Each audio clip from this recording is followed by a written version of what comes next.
Geography ई classes में आप सबों को स्वागत और धन्यवाद है। आज हम लोग ज्योग्राफी के क्षेत्र में ज्योग्राफी विषय में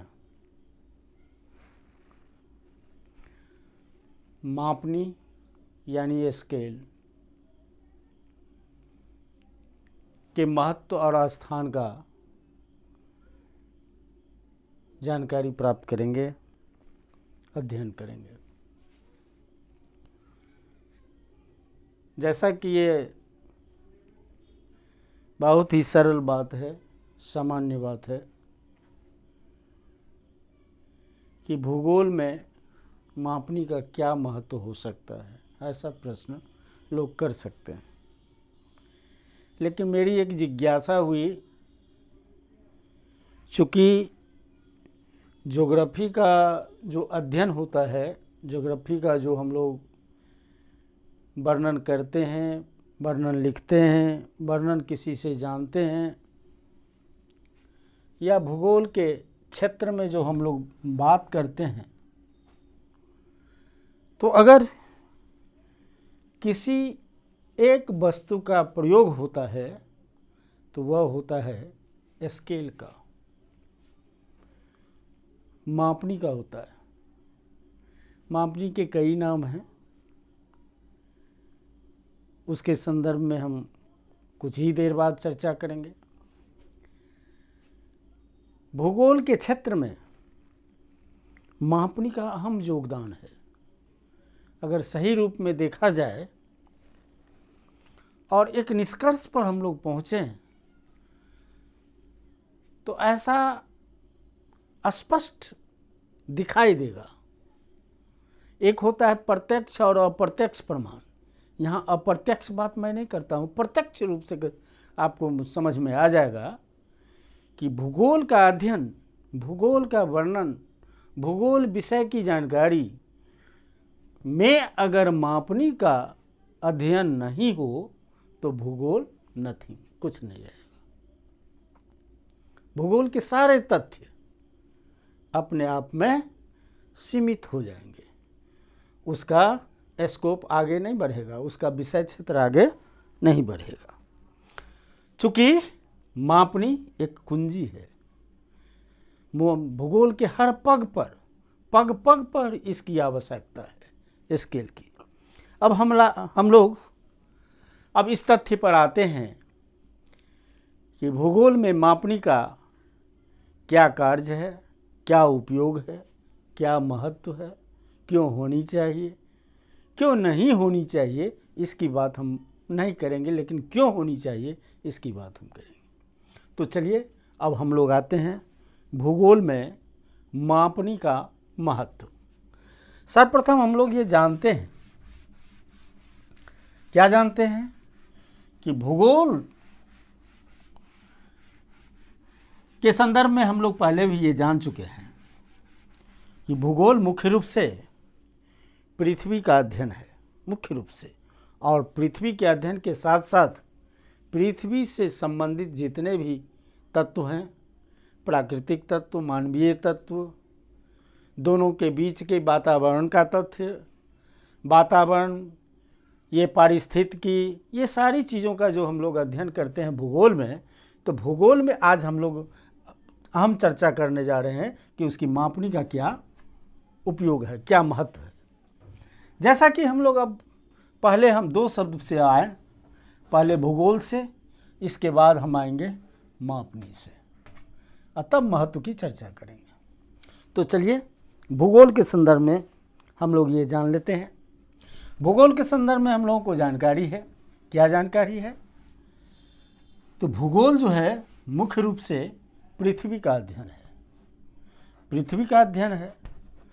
और पृथ्वी के अध्ययन में दो चीज़ स्पष्ट रूप से दिखाई देता है, वह है स्थल का और दूसरा है आपका जल का। यह बात अलग है कि इसका परसेंटेज अधिक है, इसका परसेंटेज कम है, लेकिन ये सभी जगह है, ये खास जगह है। जल क्षेत्र के नीचे भी स्थल का स्थान है। अब यहाँ दो चीज़ देख लिए, दोनों के बाद एक तीसरी अदृश्य चीज़ है जिसको हम लोग भी जानते हैं, वह है वायु, जिसको हम लोग तीनों क्षेत्र में अध्ययन करते थे, स्थल मंडल में, जल मंडल में, वायुमंडल में। ये तीन चीज़ के बाद वातावरण है, संस्कृति का निर्माण है, कई तरह के मानवीय कार्य हैं, मानव हैं, सजीव निर्जीव है, क्या है, पृथ्वी के कई स्वरूप हैं, पर्वत पठार मैदान है आदि है। इसमें स्केल का क्या महत्व है? जैसा कि हम स्थल की बात करते हैं, अब स्थल कह देने से तो पृथ्वी का वर्णन नहीं होगा, भूगोल का वर्णन नहीं होगा, उसको विश्लेषण करेंगे हम लोग, विन्यास करेंगे, उसको अलग अलग बांट के उसका अध्ययन करेंगे। उसमें अब मान लीजिए स्थल आता है, तो स्थल मुख्य रूप से तो दो स्वरूप हुआ, एक ऊंचा उठा हुआ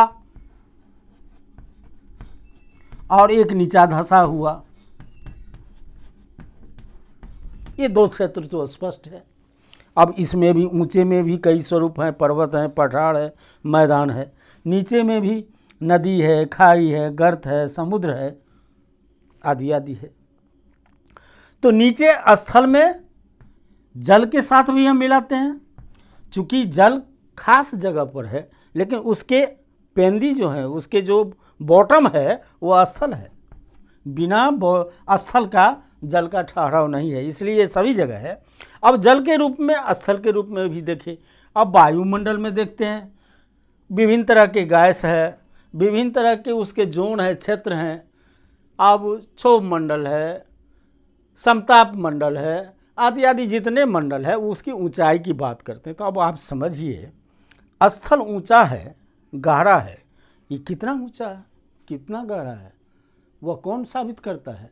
वह साबित करता है स्केल, मापनी। क्योंकि बिना मापनी का, चाहे वो जिस उसके माप के इकाई में हम उसको अध्ययन करें, हाथ में करें, चेन जरीब से करें, फीता से करें, बकराकार स्केल से करें, सर्किल स्केल से करें, सर्किल मापनी से करें, हाइट निकालें, डेप्थ निकालें, उसकी लंबाई दिखावें, उसकी चौड़ाई दिखावें, ये सारे जगह पर बिना मापनी का कोई काम नहीं होगा। अगर हम पर्वत की बात करते हैं, विभिन्न भूस्वरूप है, तो विभिन्न भूस्वरूपों में जब हम ये बात करते हैं कि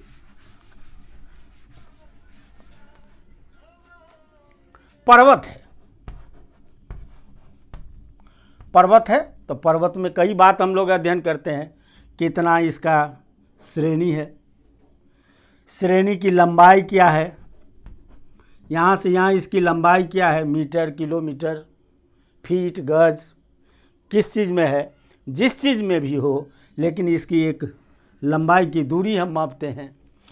पर्वत की, कोई पर्वत है तो इसकी ऊंचाई क्या है, सबसे ऊंची पर्वत कौन है, सबसे नीची कौन है, इसके चोटी का ऊंचाई क्या है, इसका क्या ऊंचाई है, और ये समुद्र तल से कितना ऊंचा है। ये जो हम लोग ये दिखाते हैं, ये क्या दिखाते हैं, ये कैसे दिखता है, बिना स्केल का हम इसकी ऊंचाई की बात नहीं करते। अब हम कहते हैं मैदान है, मैदान क्या है भाई, तो इतने स्क्वायर फीट में है, इतने स्क्वायर मील में है, वर्ग मील में है, वर्ग गज में है।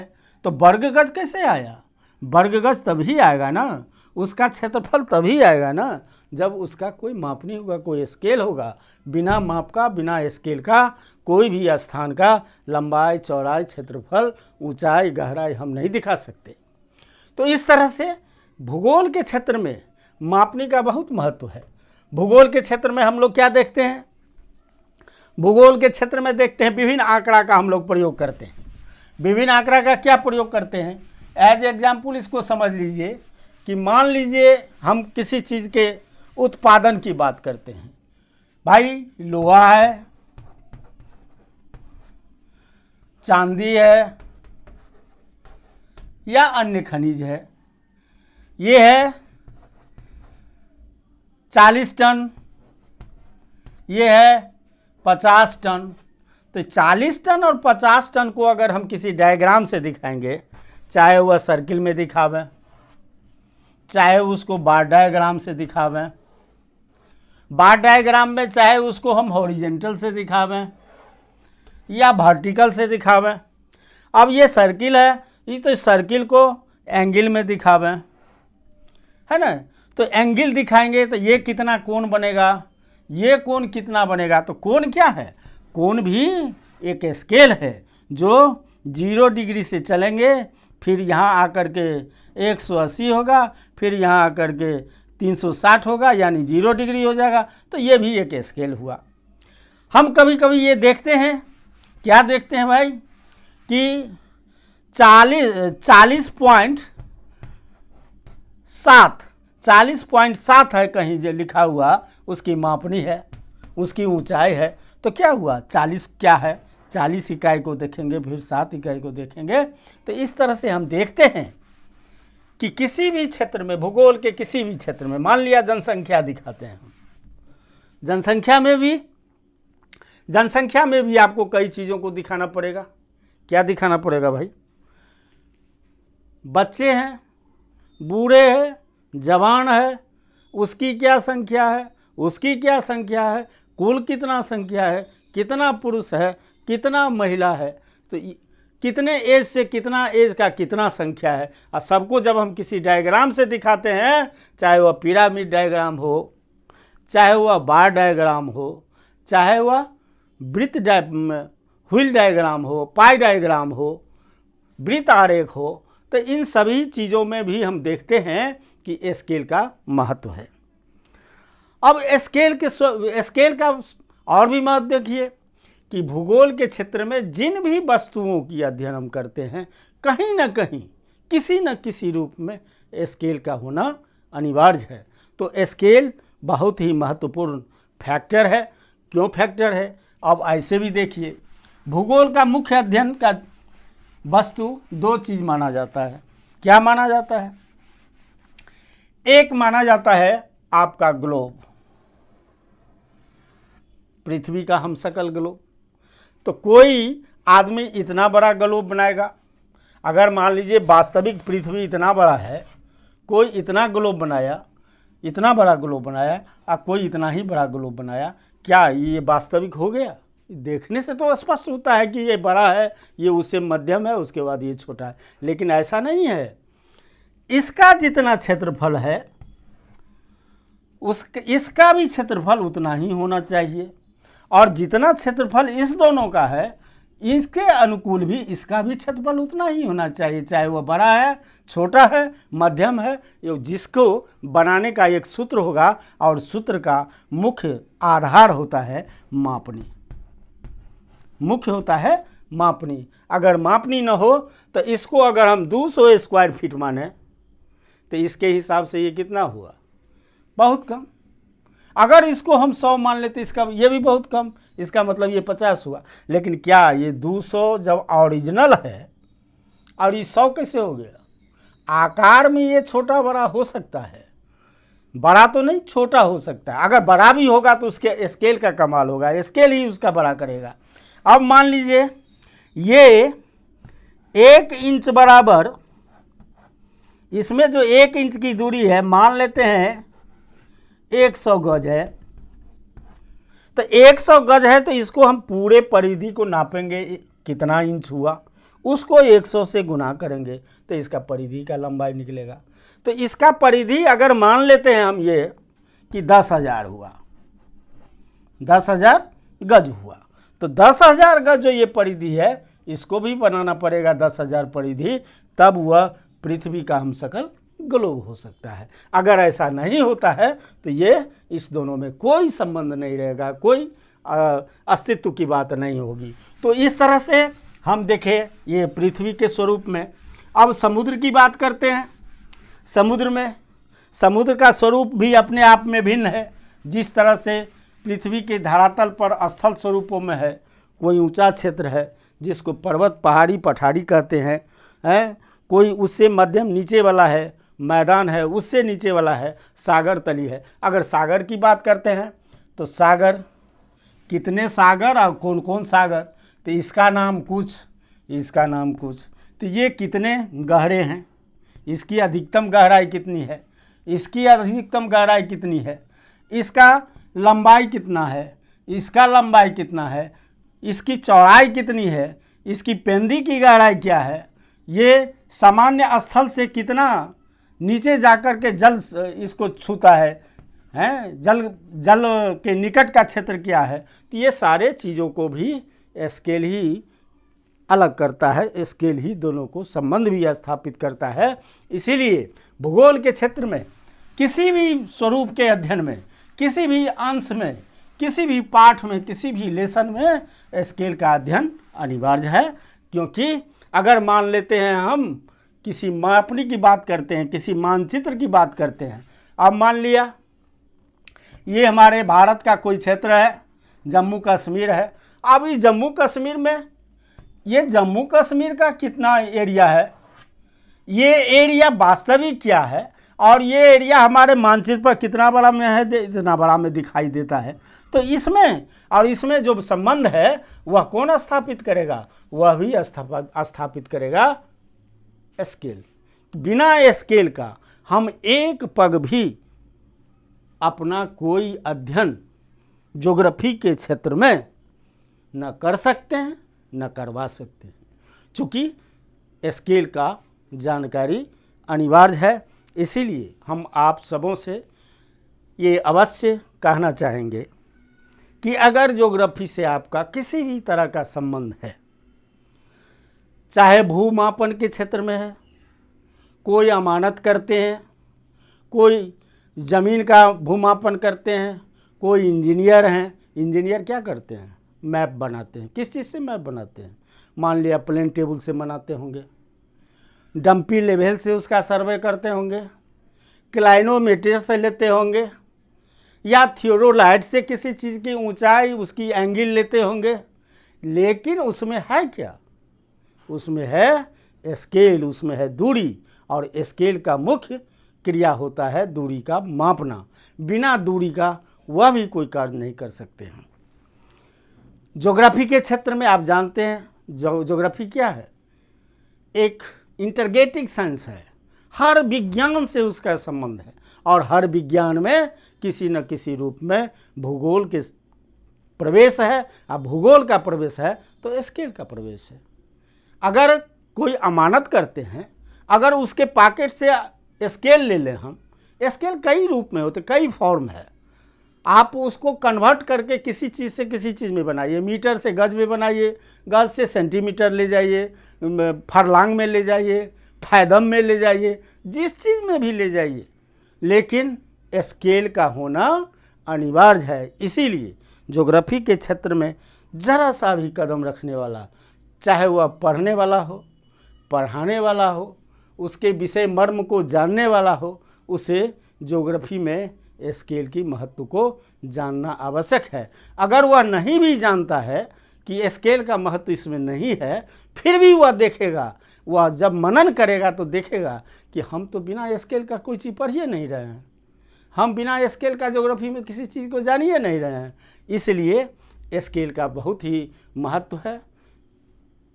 आपको भूगोल के क्षेत्र में किसी जगह की मानचित्र बनाना है, बड़ा मानचित्र है, छोटा मानचित्र है, पृथ्वी का वास्तविक जो एरिया होता है उसी का एक मानचित्र हम लोग बनाते हैं। कोई इनलार्ज करके बनाते हैं, कोई रिड्यूस करके बनाते हैं, कोई बड़ा करके बनाते हैं, कोई छोटा करके बनाते हैं। लेकिन बड़ा या छोटा हो सकता है, लेकिन उसके क्षेत्रफल में अंतर नहीं होगा। अगर क्षेत्रफल में अंतर होता है तो इसका मतलब है वास्तविक जो पृथ्वी है हमारी, या वास्तविक जो पृथ्वी का कोई क्षेत्र है, या वास्तविक जो पृथ्वी का कोई स्वरूप है, उसका उस बनाए हुए नए चीज़ से संबंध नहीं हो सकता। इसलिए भूगोल के क्षेत्र में, भूगोल के अध्ययन में मापनी का बहुत ही महत्वपूर्ण स्थान है। अब हम लोगों ने देखा कि कोई भी क्षेत्र बात करते हैं उसमें मापनी आता ही है। अब हम सामाजिक संरचना को देखें हम स्थल को मापन वगैरह के रूप में देखें, स्थल के स्वरूप को देखें, समुद्र के स्वरूप को देखें। अब हम आते हैं वातावरण से संबंधित बात। तो वातावरण तो प्राकृतिक तत्व है, लेकिन प्राकृतिक तत्व की भी कोई झंझावार वर्षा होती है। वर्षा कितनी हुई, कितना मिलीमीटर हुआ, कितना सेंटीमीटर हुआ, वह किससे मापा जाएगा? वायुमंडल में आर्द्रता कितनी है, कितना परसेंट है, और वह परसेंट कितना स्केल में जाता है। तो वह किसी भी रूप से, प्रत्यक्ष या अप्रत्यक्ष रूप से, हम जब तक स्केल की जानकारी नहीं लेते हैं, स्केल का सहारा नहीं लेते हैं, तब तक हम लोग भूगोल का अध्ययन नहीं कर पाते हैं, न किसी को हम करवा पाएंगे, चूँकि स्केल आधार हमको लेना ही पड़ेगा। अब हम लोग थोड़ी देरों के लिए अब महत्व के बहुत क्षेत्रों को हमने देख लिया, लेकिन हमने ये कहा था कि भूगोल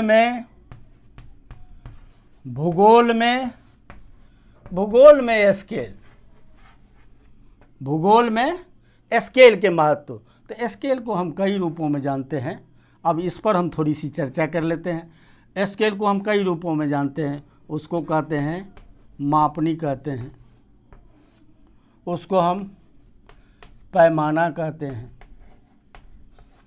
उसको हम दूरी, ऊंचाई आदि न मापने वाला यंत्र कहते हैं। तो इस तरह से इसके कई हिंदी में नाम है, जिसका अंग्रेजी में नाम है स्केल, SCALE, स्केल यानी मापनी। अब मापनी क्या है? मापनी के संदर्भ में थोड़ी सी चर्चा हम लोग आज करेंगे।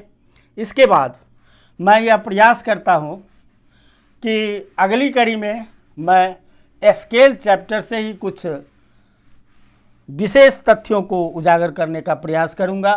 चूँकि भूगोल के संबंध में जानने वाले छात्र, जानने वाले व्यक्ति, जानने वाले हर इच्छा रखने वाले आदमी, उनको किसी न किसी रूप में स्केल को जानना आवश्यक होगा, क्योंकि भूगोल बिना स्केल का चल नहीं सकता है। स्केल क्या है? स्केल है, मुख्य रूप से संक्षिप्त में समझ लीजिए, किन्हीं दो स्थानों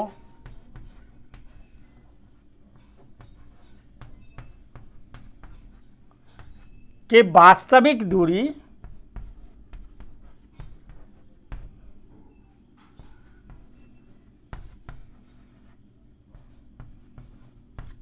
किन्हीं दो स्थानों के वास्तविक दूरी के बीच संबंध स्थापित कराने वाला यंत्र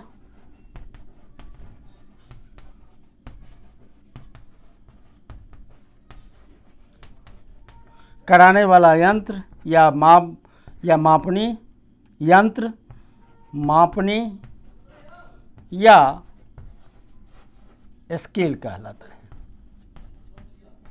अब जैसे मान लेते हैं हम कि ये वास्तविक पृथ्वी है, ये वास्तविक पृथ्वी है।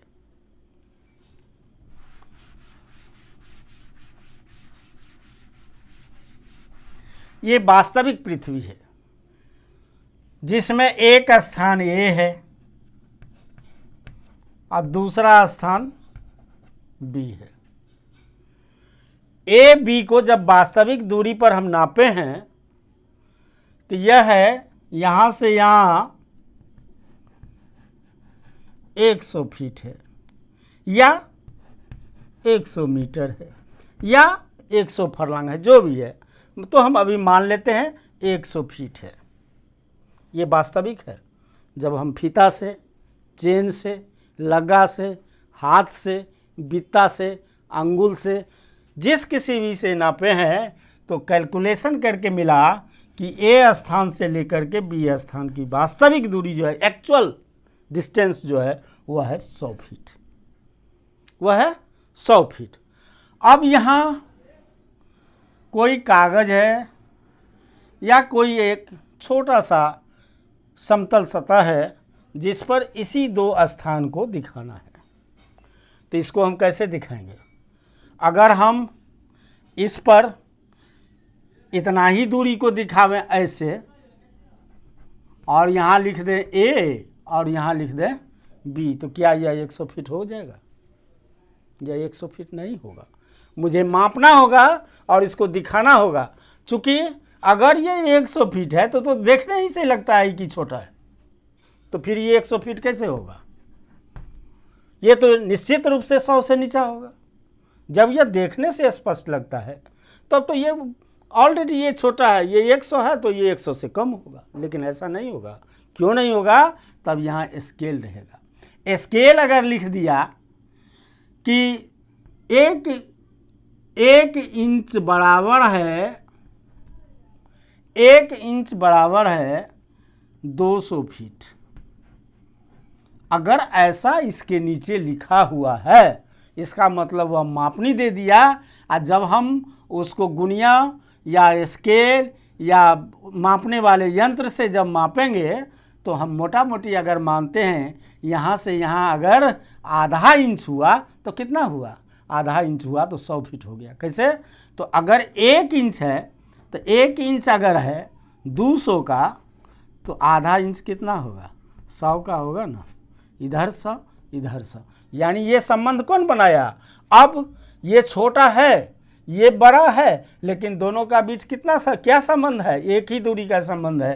क्योंकि ये भी साबित करता है हम 100 फीट हैं और ये भी साबित करता है हम 100 फीट हैं। तो इस तरह से मापनी में भी स्केल का बहुत बड़ा महत्व होता है और ये दो स्थानों के बीच की दूरी को दिखाता है, चाहे वह जिस दिशा में हो, वर्टिकल हो, हॉरिजॉन्टल हो, कोनिकल हो, सिलिंड्रिकल हो, बेलनाकार हो, जिस किसी भी दिशा में हो, आयत हो, वर्गाकार के क्षेत्र में हो, त्रिभुज के क्षेत्र में हो, वृत्ताकार हो, इन सभी क्षेत्रों में हो सकता है। लेकिन वह बिना स्केल का दोनों जगह का जो वास्तविक पृथ्वी का क्षेत्र है और जो आपके कागज़ या किसी मानचित्र पर बना हुआ क्षेत्र है, तो निश्चित रूप से बिना स्केल का उसका कोई संबंध नहीं हो सकता। इस तरह से हम लोगों ने ये देखा है और पाया कि भूगोल के हर क्षेत्रों में, भूगोल के हर किसी कॉर्नर में, भूगोल के हर किसी अध्याय में, भूगोल के हर किसी अंग में हम अगर ये देखेंगे तो पाएंगे कि बिना स्केल का भूगोल अधूरा है। और भूगोल अगर अधूरा है तो वह स्केल से अधूरा है। भूगोल अगर परिपूर्ण होता जा रहा है तो इसका मतलब है कि उसमें पग पग रग रग रग रग वो ये स्केल उसमें घुसा हुआ है। जिस तरह से मनुष्य के शरीर में ब्लड सर्कुलेट करता है और ब्लड सर्कुलेशन से ही लोगों का जीवन संचालित रहता है, उसी तरह से ज्योग्राफी रूपी शरीर में ये स्केल जो है एक छिपी हुई भी और एक दिखती हुई भी वह ब्लड है, जिसके बिना ज्योग्राफी का अध्ययन अधूरा होगा। तो इस तरह से हम लोगों ने देखा कि ज्योग्राफी के क्षेत्रों में स्केल का बहुत ही बड़ा महत्व है। इसलिए आप लोगों से आग्रह यह कहना है कि अगर आपको ज्योग्राफी ई क्लासेज के चैनल में आपको इस विषय वस्तु से या यहाँ जो भी कुछ आप लोगों के बीच रखा जाता है उससे अगर आप संतुष्ट होते हैं तो निश्चित रूप से अगली बात को जानकारी लेने के लिए, अगली चैप्टर्स की बात को जानने के लिए, हर ज्योग्राफी के पार्ट को जानने के लिए और हमारे ज्योग्राफी ई क्लासेस से संबंध स्थापित करने के लिए और मुझे भी उत्साहित करने के लिए, ताकि मैं समझूं कि मैं भी जो मेहनत कर रहा हूँ, मैं जो आप लोगों के लिए प्रयास कर रहा हूँ, उस प्रयास से अगर आप लोग संतुष्ट होते हैं तो हमारी भी एक मानसिकता बदलती है। हम भी और अच्छे अच्छे खोज करके, अच्छी अच्छी तथ्य को ला करके, जो कभी कोई चर्चा नहीं करता है, मैं उन चीज़ों को ला करके आप लोगों के बीच रखने का प्रयास करूँगा। इसीलिए आप लोग इससे जुड़े रहने के लिए ज़रूर सब्सक्राइब कीजिए और सब्सक्राइब करने के बाद अगर लाइक भी आप समझते हैं तो लाइक कर दीजिए और इस तरह से मुझे उत्साहित कीजिए और अगली जानकारी के लिए आप जुड़े रहिए। जय हिंद।